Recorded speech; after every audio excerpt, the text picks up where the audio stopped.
Hi, welcome to my channel. ಇವತ್ತು ಜೋಳದ ರೊಟ್ಟಿ ಈಸಿಯಾಗಿ ಹೇಗೆ ಮಾಡೋದು ಅಂತ ಹೇಳ್ಕೊಡ್ತೀನಿ. ಫಸ್ಟು ಹಿಟ್ಟನ್ನು ಕಲಿಸ್ಕೊಳ್ಳಿ. ಹಿಟ್ಟನ್ನ ಕಲಿಸ್ತಾ ಇದ್ದೀವಿ. ಫಸ್ಟು ಬಿಸಿ ನೀರಿಂದ ಹಿಟ್ಟನ್ನ ಕಲಿಸ್ಕೋಬೇಕು, ಅಂದರೆ ಸಾಫ್ಟಾಗಿ ರೊಟ್ಟಿ ಬರ್ತವೆ. ಸ್ವಲ್ಪ ತಟ್ಕೋಬೇಕು.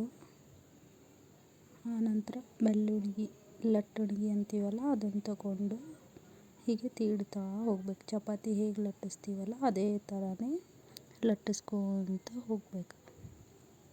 ನೋಡಿ, ಈಸಿಯಾಗಿ ಲಟ್ಟಿಸ್ಕೊತ ಹೋಗಬೇಕು. ಆನಂತರ ಹಂಚು ಮೇಲೆ ಹಾಕಿ ಸ್ವಲ್ಪ ನೀರನ್ನು ಹಚ್ಚಬೇಕು. ತುಂಬಾ ಸಾಫ್ಟಾಗಿ ಬರ್ತವೆ.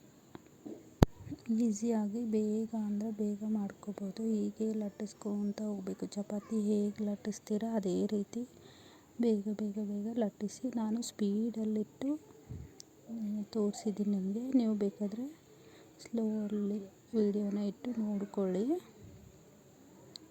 ನೋಡಿ, ಇನ್ನೊಂದು ರೊಟ್ಟಿ ಆಗೋಯ್ತು ಆಲ್ರೆಡಿ.